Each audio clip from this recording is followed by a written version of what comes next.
Belarus ने शुरू की न्यूक्लियर वॉर की तैयारी। बेलारूस आप जानते हैं रूस का सहयोगी बना हुआ है यूक्रेन के साथ इस तनाव में, और बेलारूस ने अपग्रेड किए अपने सुखोई फाइटर जेट्स। एटमी हथियार से लैस किए जा सकते हैं अपग्रेडेड फाइटर जेट। बेलारूस के राष्ट्रपति लुकाशेंको ने दी ये जानकारी। कॉमोडोर बहल, ये साइऑप्स हैं या ये असल में हो रहा होगा? देखिए, ज्यादातर साइऑप्स हैं, क्योंकि बेलारूस के पास न्यूक्लियर वेपन्स कहां से आए? अगर आएंगे भी तो वो रशिया के होंगे। यानी कि अगर रशिया को इस्तेमाल करना है तो बेलारूस के जहाज को क्यों इस्तेमाल करेगा? वो अपने क्यों नहीं करेगा? अपनी मिसाइल्स क्यों नहीं करेगा?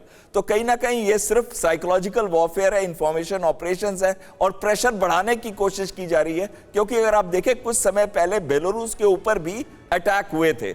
इनके छोटे बच्चे रहते हुए भी ये हर महीने 50,000 कमाती हैं। घर से ही कैंडल मेकिंग बिजनेस करती हैं।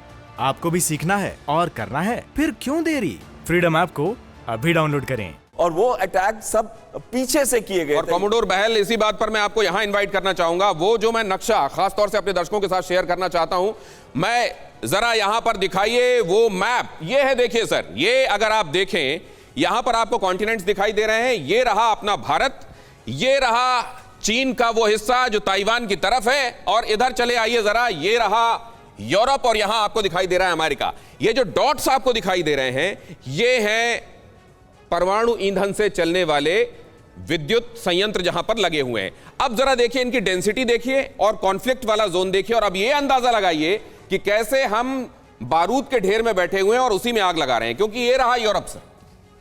आप बिल्कुल सही कह रहे हैं, क्योंकि दो जगह पे इस समय फोकस है। एक है यूरोप, रशिया, यूक्रेन, और दूसरा है चाइना, ताइवान। अगर हम इस एरिया को देखें तो दोनों के दोनों में भरे हुए हैं न्यूक्लियर पावर प्लांट्स। अगर कभी भी कोई अटैक होता है या कोई वॉर होता है किसी देश में, तो इनके ऊपर क्षति पहुंचने की प्रोबेबिलिटी बहुत बढ़ जाती है। और जब प्रोबेबिलिटी बढ़ती है तो उसका अगर रेडिएशन लीक हुआ तो ना केवल यूरोप बट पूरे विश्व के लिए बहुत ही खतरे की घंटी होगी। क्योंकि ना केवल उसका फिजिकल इंपैक्ट होगा, लेकिन उसका जो इकोनॉमिक इंपैक्ट जो पूरे विश्व पे होगा, उसकी तो हम कल्पना भी नहीं ना सर। ये यूरोप आपने दिखाया, ये तो खैर भरा हुआ है, देखिए सर इन डॉट से। और उधर देखिए, वो देखिए चाइना और ताइवान के बीच में।